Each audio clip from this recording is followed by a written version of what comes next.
Hello and welcome into another episode of Locked On Wolves. Today on the show, why Jaden McDaniels was snubbed for the All NBA, the All Defensive team, the NBA All Defensive team, and also an overall look at the NBA awards. How I voted in the Locked On voting, how the Locked On voting turned out compared to the actual real life NBA awards voting. We're going to break it all down on the show here today. Welcome in.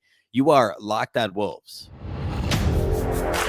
You are Locked On Timberwolves, your daily Minnesota Timberwolves podcast. Part of the Locked On Podcast Network. Your team every day.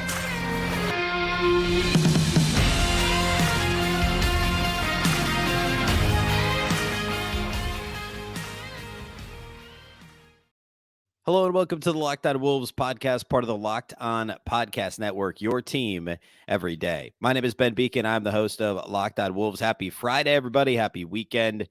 And a big thank you for making Locked On Wolves your first listen every single day. Of course, this show is free and available everywhere, including YouTube, as well as all of your favorite audio platforms, wherever you listen to podcasts. You can find this show. You can also watch on the Locked On Sports Minnesota app. That's along with all the other Minnesota Locked On podcasts you can find on the app on Roku or Amazon Fire TV. More great local sports coverage 24/7 for free. Download the Locked On Sports Minnesota app today on Roku and Amazon Fire TV. You can also follow on Twitter at Locked On T-Wolves and also at Beecken, and that's with two B's, two E's, CKEN. All right. So I was going to do the Jaden McDaniels season review show today. That's how we've been going, is doing a player a day now here. We just have McDaniels, Karl-Anthony Towns, and Anthony Edwards to go. However, I, in the process of researching numbers for Jaden McDaniels, I decided I really needed to do an NBA award show because, this week the NBA All Defensive teams were announced. Jaden McDaniels missed. And I voted for him when it came to the Locked On NBA. We did all the hosts voted on NBA awards. And I realized that we haven't really talked a whole lot about awards on the show. So I'd like to start with that. I want to start with McDaniels and the all defensive team because I do think that's the most interesting one to discuss anyway. But it has the most obvious Timberwolves slant. I don't think you could make a serious argument for any other Wolves to win any other awards or even really vote to be on the ballot for any other awards, frankly. So I want to start with the all defensive team, but we'll go through all the awards, and I want to list kind of what I voted, and then what the NBA Locked On NBA hosts overall voted, and then who the actual winners and runners up are for each category. So we're going to do all that here today. Let's start though with the NBA all defensive teams, which were announced a little bit earlier this week, and let's just start with who actually won. Or who actually made it onto the teams. Of course, Jaren Jackson Jr. did win the overall defensive player of the year for Memphis. But the actual teams, the all defensive first team, Jaren Jackson Jr. from Memphis, Drew Holiday from Milwaukee, Brook Lopez from Milwaukee, Evan Mobley, the Cleveland Cavaliers, and Alex Caruso on the Bulls. The second team, Derek White from the Boston Celtics, and Dylan Brooks are the two guards. I should have read it that way. But Dylan Brooks and Derek White are the two guards. Draymond Green and OG Anunoby are the forwards, and Bam Adebayo is the center. Now, Locked On hosts voted. Let's see. I want to make sure I don't mix up how Locked On hosts voted versus how I voted. Locked On, here we go. Locked On hosts voted actually the exact same first team. It's remarkable. We got it collectively exactly right. Holiday, Caruso in the backcourt, Jaren Jackson Jr., Evan Mobley as forwards, and Brook Lopez at center. So Locked On hosts aligned with the actual voting with the first team. Second team is very close. The backcourt that Locked On hosts had was Smart and Brooks. The forwards were Giannis and Draymond Green, and the center was Joel Embiid. So actually, it wasn't all that close. So the differences there are Derek White, because why? I'm like, I don't know. We'll get into that in a second. Derek White, instead, his teammate Marcus Smart made it onto the this team. Dylan Brooks was on the Locked On NBA host team as well. Giannis was on the Locked On NBA host team. He did not make it onto. He was the next forward with others receiving votes. Did not make it onto the actual team. Draymond was on both. And then instead of Adebayo, Locked On hosts had Joel Embiid. I don't have the others receiving votes list for all Locked On hosts for some reason. I guess that's not part of what I was sent. So I can't speak to how close the Embiid, the battle between Embiid and Adebayo was. But I can tell you who I voted for all NBA defensive teams. I voted for Drew Holiday and Alex Caruso for the first team. I voted for also Evan Mobley. I had Giannis on my first team all defensive and Bam Adebayo on my all team first on my defensive team. My second team, I had Marcus Smart and Lou Dort, and then I had Jaden McDaniels, Jaren Jackson Jr., and Nick Claxton. I should point out there was an error on our ballot for the host. Jaren Jackson Jr. was listed as a forward and not a center. So otherwise he would have gotten second team, or he would have gotten the vote for center for first team for me, instead of second team forward. So the host ballots were very close. I don't think that actually, here we go. Here's the others receiving votes. Claxton and Adebayo actually tied to be right after Joel Embiid, 1 point behind for the second team. So that was very close. Jaden McDaniels was behind OG Anunoby. So very similar to how it actually played out, right? In real life, it was Anunoby making it, Giannis, and then Jaden McDaniels. On the Locked On ballot, it was Giannis making it, then Anunoby and McDaniels being the next one out. There were 2 Locked On hosts that voted for McDaniels for all defensive first team and 8 that voted for him for all defensive second team. I was one of the 8 that voted for him for second team. Now, part of the problem here is the way that the NBA does the ballots, and I believe this is going away now. The position designations are going away because I don't think either Derek White or Dillon Brooks really should have been on this team, certainly not ahead of Giannis and Jaden McDaniels, right? Because I think so much of this is it depends on who you're guarding on a nightly basis. And Giannis and Jaden McDaniels are 2 guys that guard anybody, right? They're not only guarding point guards. Like, I don't think you're often putting Derek White and Dillon Brooks. Well, actually, here we have some numbers. We can look at those. So I pulled up the B-ball index numbers on who the matchups are. We talked about this earlier this year, how Jaden McDaniels guards essentially the toughest assignment almost every night.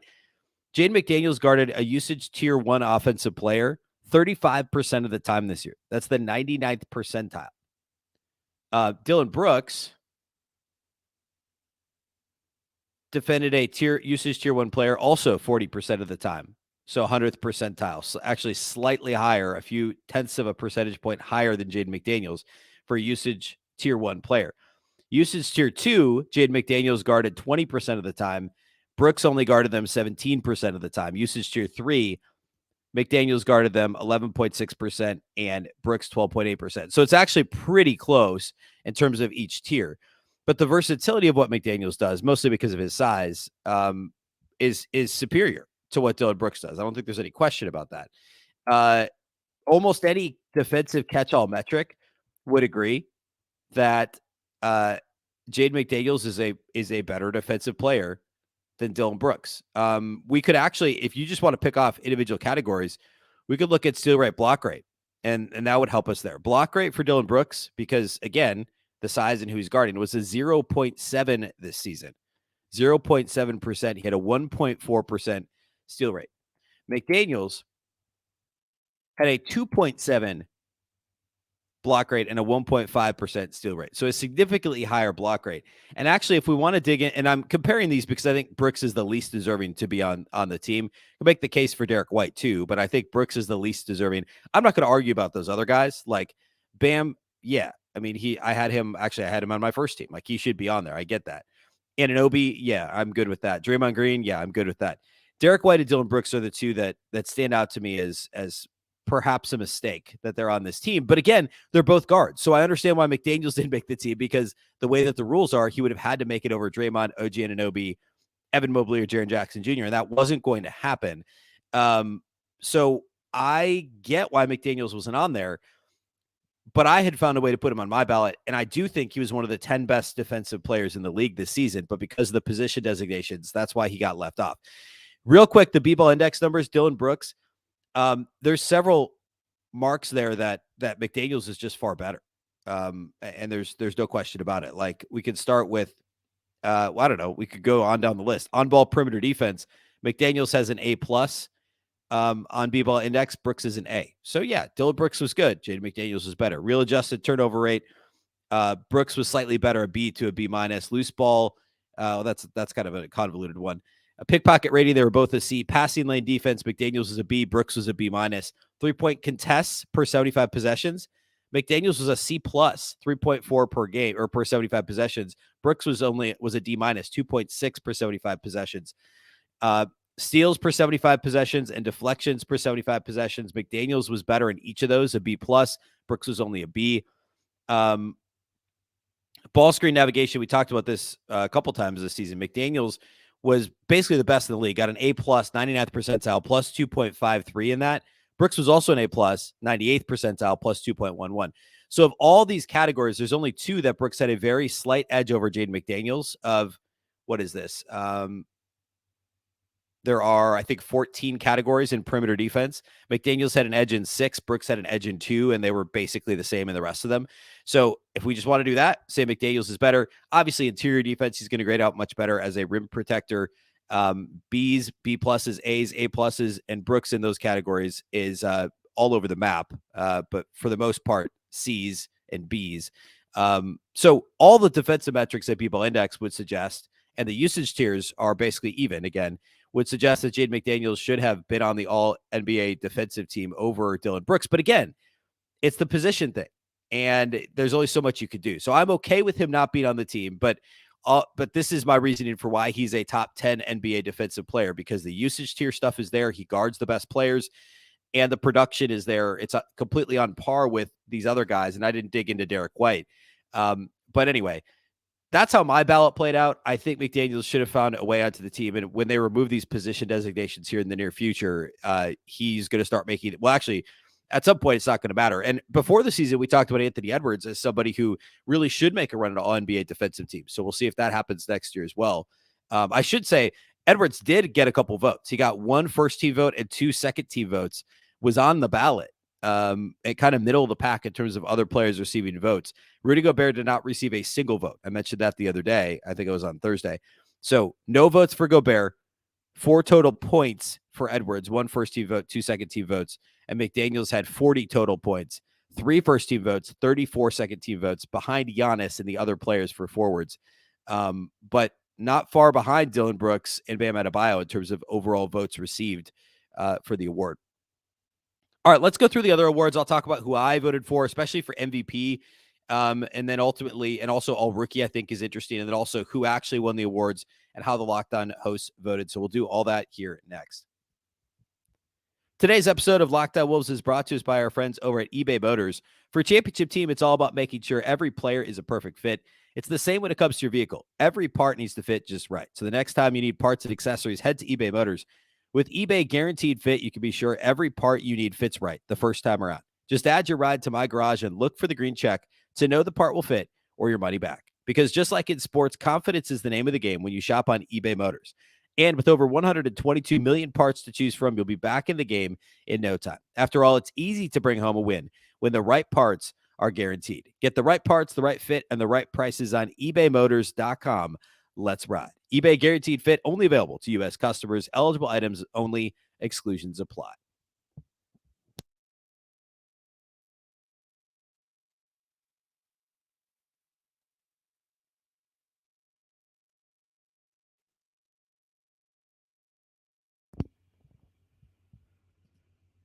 Thanks again for making Locked On Wolves your first listen each and every day. Of course, everydayers will be back next week. So we're still on a Monday through Friday rhythm, and we are going to talk. We still have to do the Jaden McDaniels show. So we'll dig a bit further into some of these defensive numbers as well, talk about lineup data, etc. We'll do Anthony Edwards and Karl-Anthony Towns next week. We have an exciting national guest scheduled for late next week. That will likely be Friday's show. So more to come on that once we actually get it recorded and it's ready to, queued up and ready to go. So a big week next week, a lot to get to. So make sure to tune back in for that. And, we'll talk McDaniels, Towns, Edwards next week.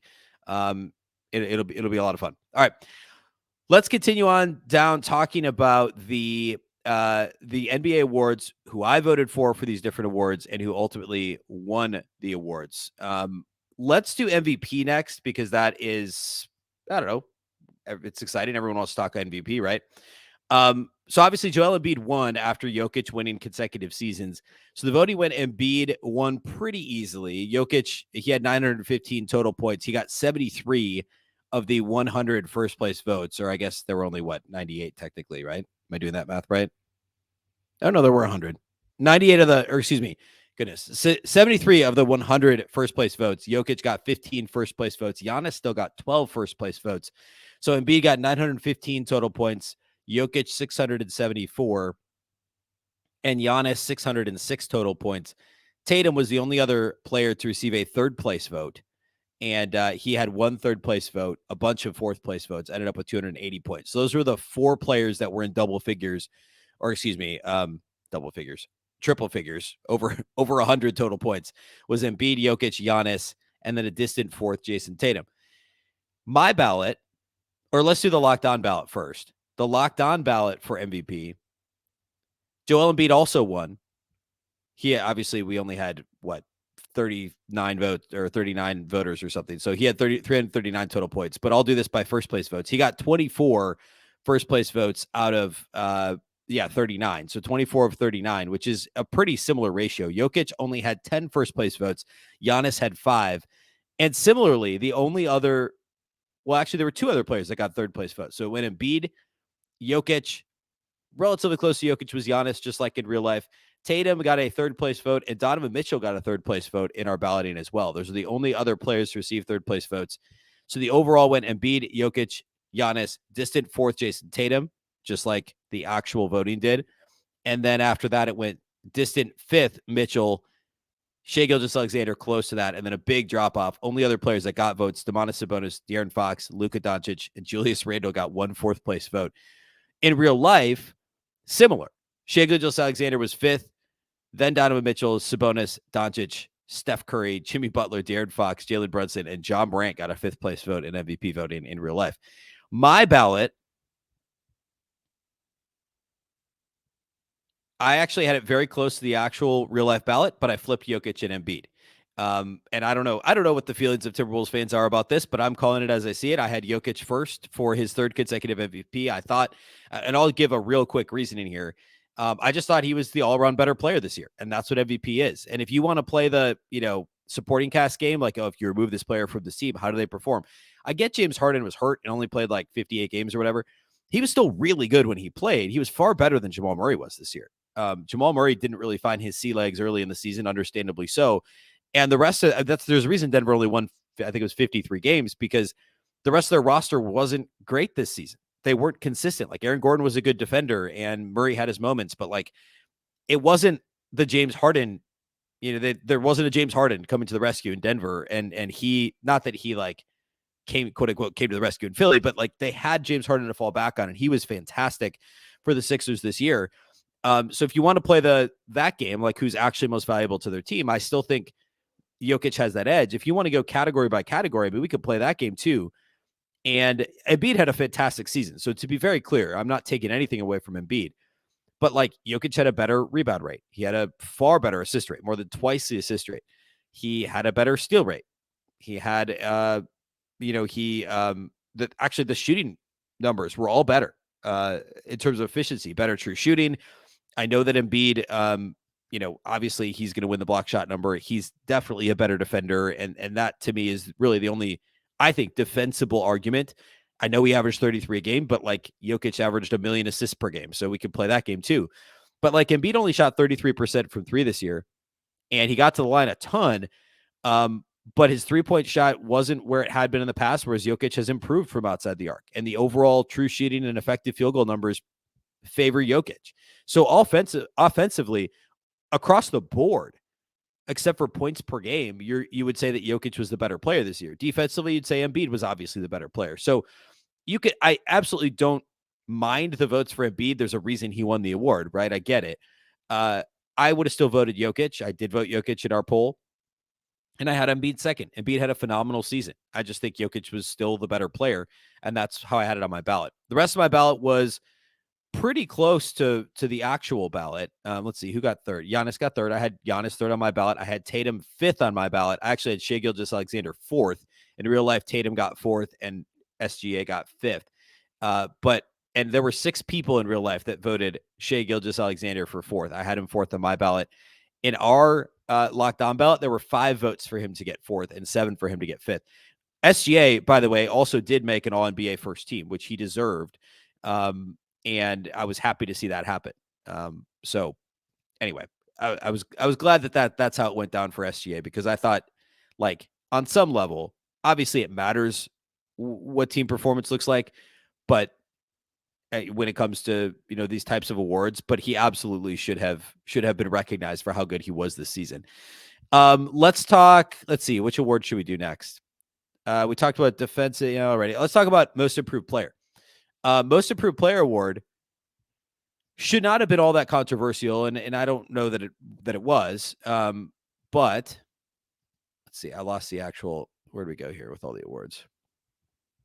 Here we go. Lauri Markkanen, of course, did win the award, but I think the balloting process is still pretty interesting. He got first with 430 points. SGA got second with 289, and then a big drop off to Jalen Brunson third. In our locked on voting, it was Markkanen, SGA, big drop off, and then Jalen Brunson, the same thing. And in my voting individually, I had Markkanen. I actually had my other votes. So SGA and Jalen Brunson were already, in my mind, stars before this season. So I did not have them on my ballot. I had Markkanen first because I think he went from basically somebody who just was getting traded around, like nobody was nervous about extending him. Like, what's going to happen with Markkanen? Is he ever? Nobody thought he was going to be an all-star, and he became an all-star. So that's why he's first. But SGA and Brunson, in my mind, were already stars, and they just continued to expand on that. Brunson just did it in a more visible place. Not that Dallas is a small market, but he did. And then SGA was just so good this year, but he was already really good. And so I think the jump is further for some of these other guys. So I actually voted Tyrese Halliburton second. I was one of 2 locked on hosts to do that. And I voted Mikal Bridges third. Bridges did finish fourth in our overall most improved voting, and Halliburton finished fifth.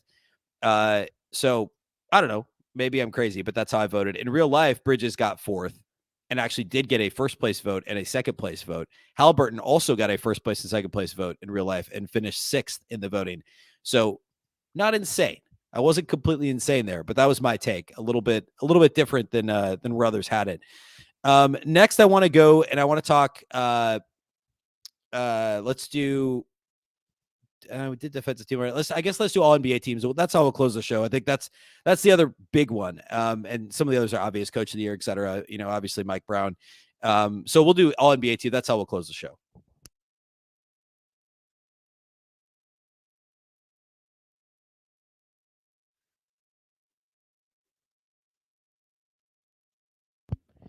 All right, all NBA teams this year: first team, second team, third team. There's a lot of names here, so I'm not going to belabor too much of this, but I want to hit the high points.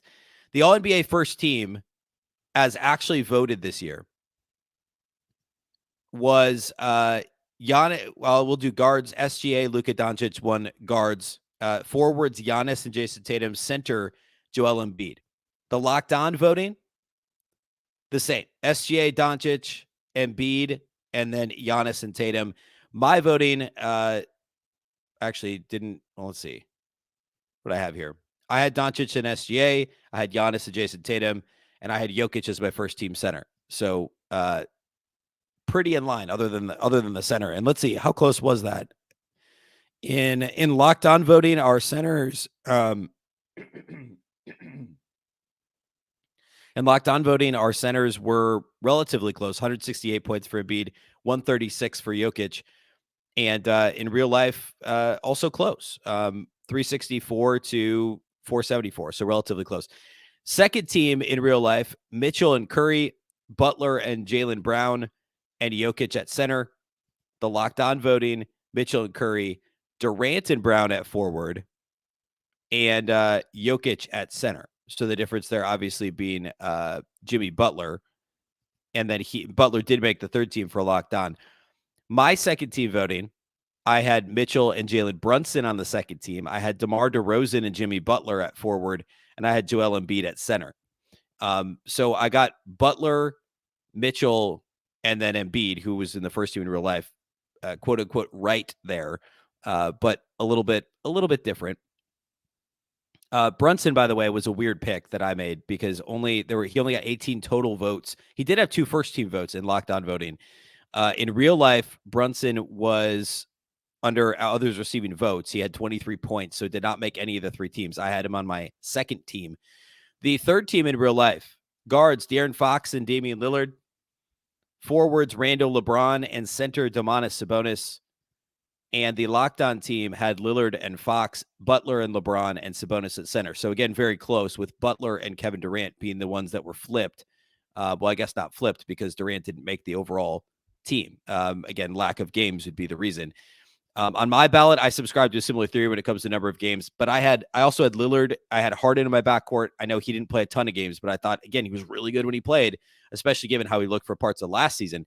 I did have Markkanen and Julius Randle as my forwards, and Bam Adebayo as my center instead of Sabonis. So my teams were a little bit different, but I think overall, the locked. I should say, Markkanen did get 24 points. Randall was close. Like Randall and Markkanen were the next 2 forwards that didn't make it on the Locked On ballot too. So in general, though, I think number of games is what really impacted with Durant. It's what impacted with Harden. Barely anybody voted for James Harden. He got 1 second place vote and 3 third place votes in Locked On. And then he was, again, under others receiving votes with only 6 total votes in NBA. And I had him on my third team. So that's lack of games with Kevin Durant. I understand that argument. I just thought he was good enough in the games he played, even more so than Kevin Durant, that he deserved to make it. In the actual voting, Anthony Edwards did receive some votes. He ended up with 14 total points. They don't actually have the link to the specific voting on the NBA website for some reason, so I don't know how many like second and third team votes he got. But he had 14 total points, which was more than, say, Jaren Jackson, more than DeMar DeRozan, Mikal Bridges, Paul George, Zach LaVine, Tyrese Halliburton. All guys who got votes as forwards. Edwards, again, listed as a forward with 14 total points. So good to see him get some votes. I could not, with a straight face, make that argument this year. I wanted to be able to. I came into the year, I think one of my predictions was that he would get votes for all defensive team and all NBA team. He did. He got votes for both. He didn't make either. And I think he lives kind of in that place now where he's a fringe all-star and he's got a reputation of being better than maybe the production actually is for Anthony Edwards. Next year, if everything plays out like the trajectory is going, McDaniels will be all NBA defensive team, first or second, one of the two. And Edwards will get more votes for all NBA. I don't know if he cracks through next year or not. I think he's probably an all-star again, but there's a difference between all-star and all NBA teams, right? There's essentially twice as many all-stars as there are players that make an all NBA team. So it makes sense that he's in that world. I think he'll be in that same place next year. Hopefully he makes another leap and we can make the argument for all NBA at this time next season. But overall, no major surprises other than McDaniels not making a defensive team. And again, that wasn't really a surprise. It's more just a disappointing, I guess, turn of events with how everything breaks out in terms of the position designations. Next week, we're going to get back into the player reviews. We'll do Jaden McDaniels Monday. We'll dive more into the lineup data, the B-ball index data in terms of his defensive impact, also his improvement outside the arc. Shooting the basketball, being as good as he was offensively this year was a pleasant surprise. We'll talk about that on Monday. I think we'll do Cat on Tuesday. We'll do Ant on Wednesday, TBD on Thursday. And then Friday, we'll have a special show with a national guest for you next week. So it's all upcoming next week on the show. A big thank you to those that do make Locked On Wolves your first listen every day. Of course, this show's free and available everywhere, including YouTube, as well as all of your favorite audio platforms. You can also watch on the Locked On Sports Minnesota app on both Roku and Amazon Fire TV. And you can follow on Twitter at Locked On T Wolves and also at Beecken with 2 B's, 2 E's, CKEN. Of course, the Locked On Wolves podcast is part of the Locked On Podcast Network. Remember, the Locked On Network is your local experts on all the biggest stories. Once again, I'm Ben Beecken. This is the Locked On Wolves podcast, and we'll catch you next.